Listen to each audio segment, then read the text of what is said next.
All right, people, we have a tech demo of Elden Ring. Whatever the hell, it's 14 minutes, so we ain't gonna freaking what you call it? Not gonna stop too many times. Probably maybe something if something looks good. If it looks good, we'll see. I mean, a demo, so demos always either hit or miss. And we'll see.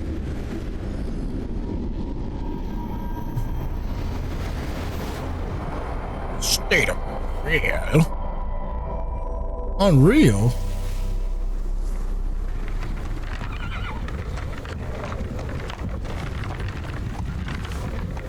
Not actual gameplay. Oh, but it is gameplay. Sleep is he? The ploughing plonker. Break me pearlies on this blasted pit-ridden tract.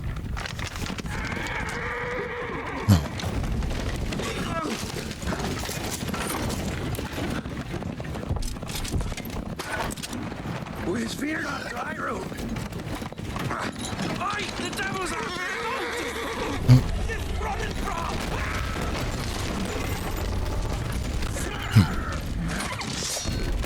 Always the caricature, always the beginning. Oh, shit.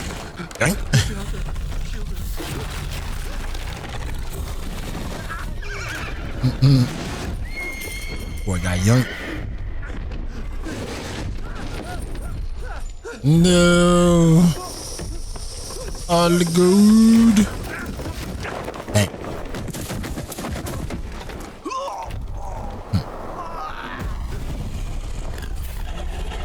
If you're a demon or something.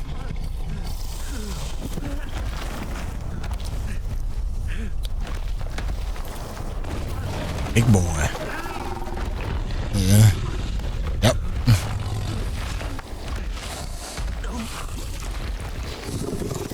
Oh, we're like a bat. Oh.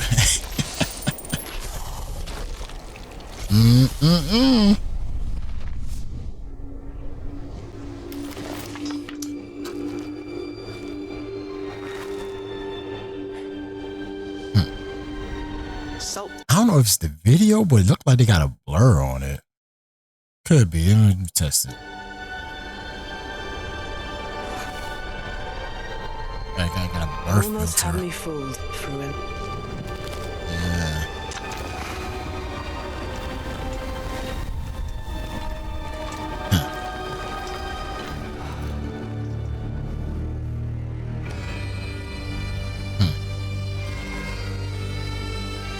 Alright. Yeah, I feel like they got a blur filter on that whole scene.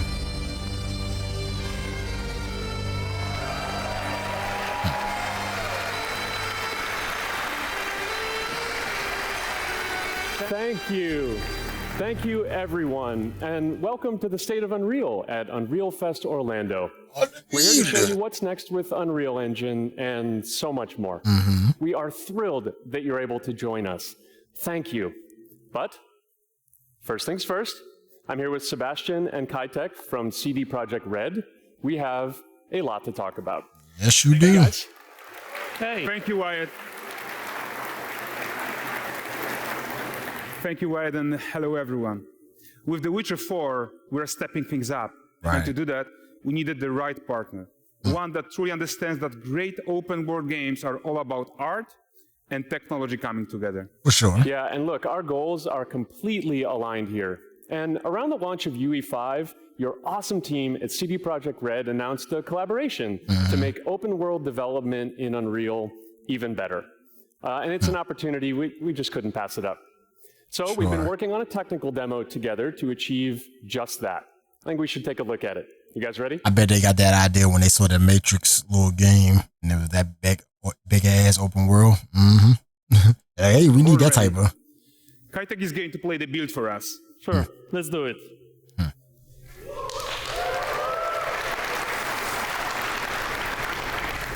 This is a technological showcase set in the world of The Witcher 4.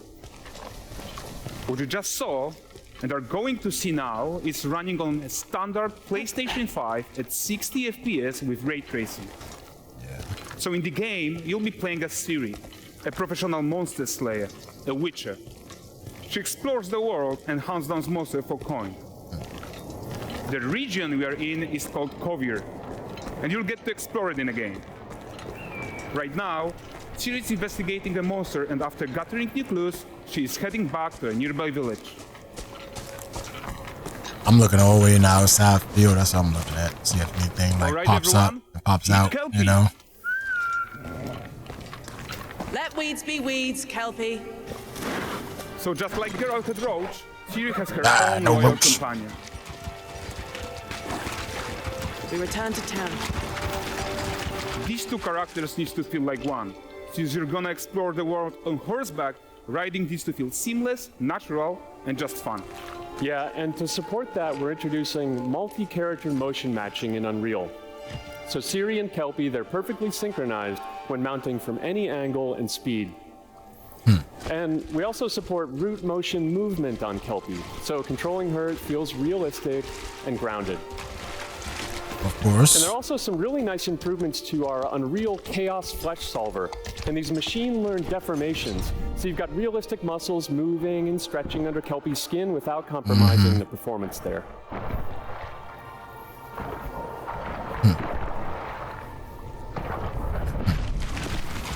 I'll be showing off a So demo. Let's leave Ciri behind for a second and talk about the world itself.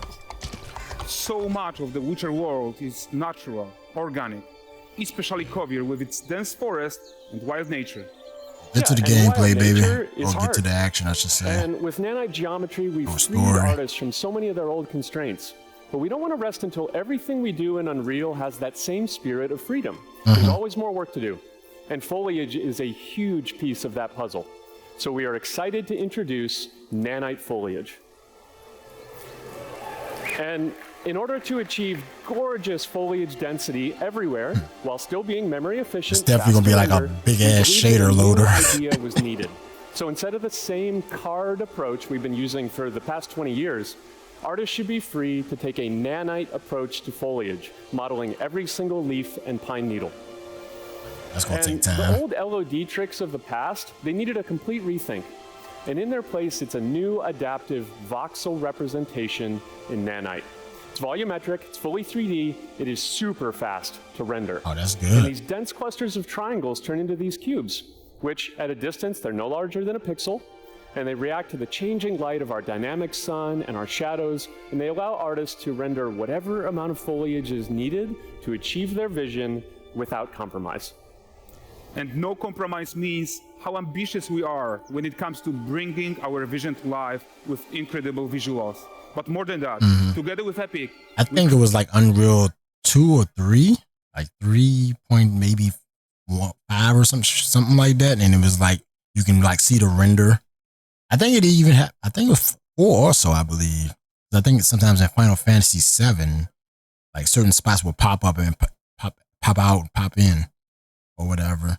I think they might have fixed that created with faster 5, way but to load the world. I'm not too sure We can yet. now bring in more content. We need to see quickly more for the games, you know. Smoothest possible experience. Hot as we quality fly games down anyway. To catch up with Ciri. But 60 FPS needs to be the standard in any game, period, you know. Your game can't be 60, and you want full 70 and up. So Oh hell no! You better run. Your console better run. Yeah, One of those 144 or places where you something. can meet shady characters or overhear gossip from other lands. It's also where Ciri took on her current contract. High-tech, let's leave Kelpie here and explore the marketplace and food. And the missus? I'm so excited we can finally show you some of this stuff. Yeah, I Let's bet. see what Valdres has to offer. Well, that's like Anthem tech demo. Then when you play the game, is all that is gone. Ah, bear. For the furry rascal will often wait, and a bear's weight grants good fortune.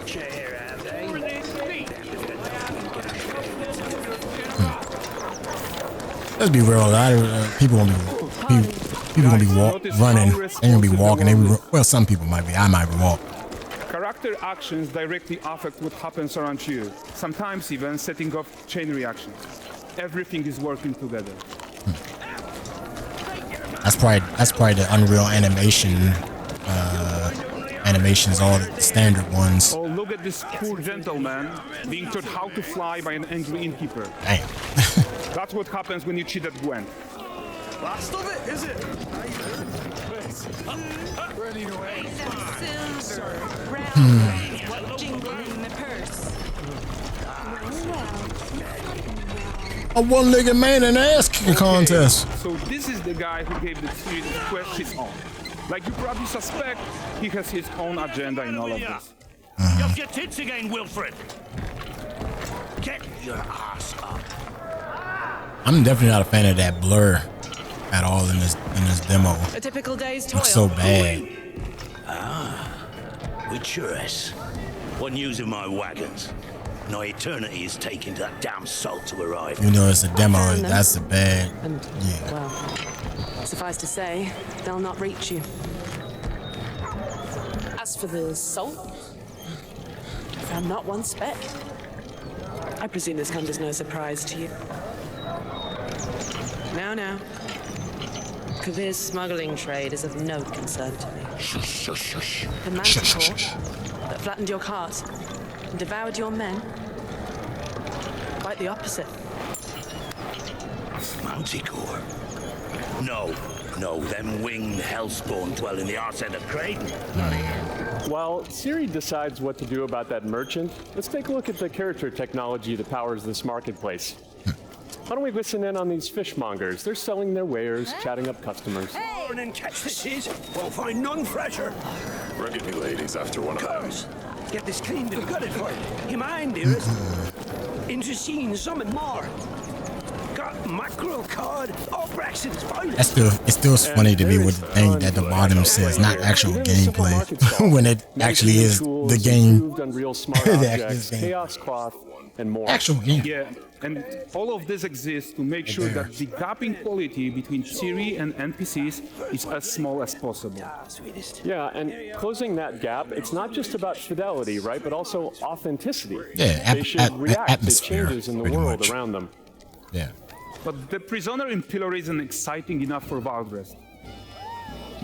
Let's grab everyone's attention with a circus.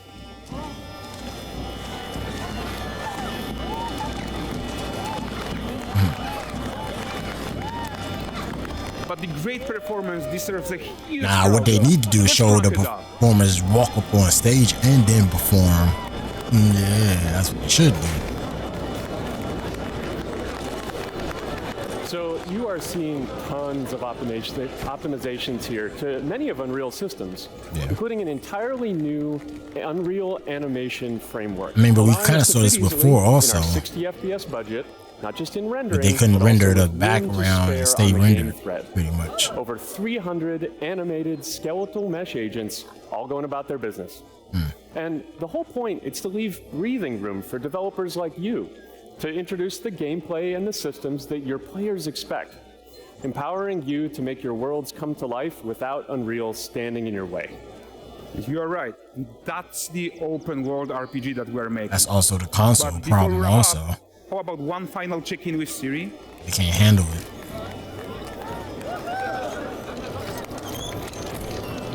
We are making this game to be the most immersive and ambitious open world Witcher game ever. Okay. And we are making this a reality thanks That's to our the work standard on Unreal talking points. with the team at Epic. Super standard I think talking what we're points. doing together is going to bring in a new generation of open world RPGs, Mm-hmm. and I'm so proud of what we accomplished so far. We are too. Yeah. Again, Unreal 5 So looks we're pretty almost done, damn but good. Before we go, here's a small gift for all Witcher fans. A first look at Lanexeter. Hell, my rivals is Unreal 5, I believe. So, yeah. We know how that art style is. It's pretty damn good looking. Why should I say they picking it up or yamming it up? The models.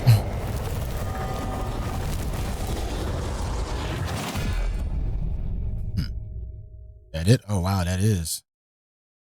All right. That was I'm gonna be honest. I didn't like the blur.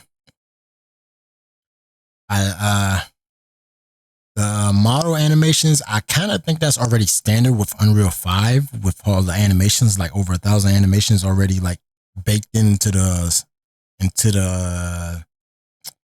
to the engine already. So you can already like animate pretty damn good with it. Would they show like 1,000 models that they flip over or jump around like parkour? I think the last state of demo or whatever, state of Unreal. They did that with like Fortnite and stuff. Yeah, so that's already there. So that didn't really like surprise me with the whole interaction thing because yeah, we saw that already. Interaction. The problem I see out of this is that like I said, the blur features, I don't know if it's gonna have shaky cam or nothing, but that could be a problem. So far I didn't see nothing too crazy with it so far. I know it's still a demo, tech demo, so it's not the fully fleshed out game we see.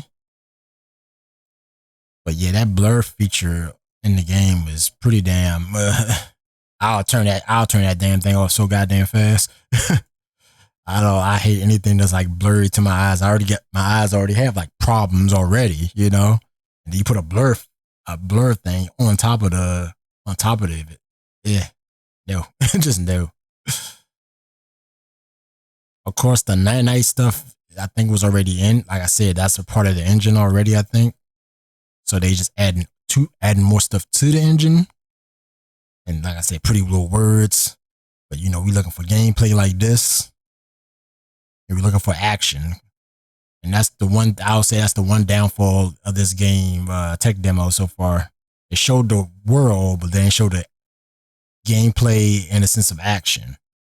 Or story, like, you know, super, like going into the story, clicking a button and doing that. Like, we don't have no HUD or nothing, you know?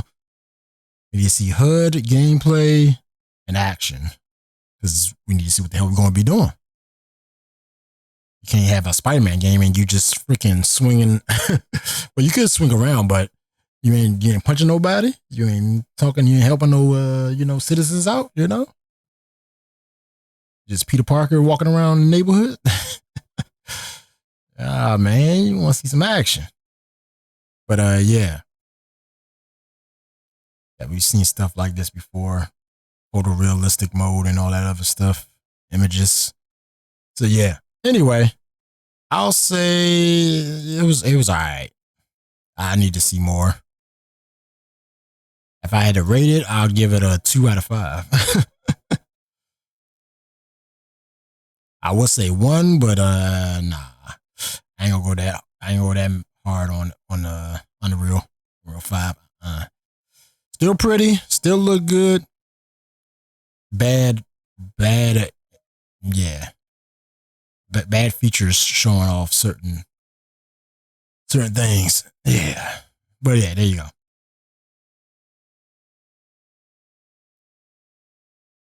All the interaction stuff is pretty damn good, but yeah, that's about it. There you go.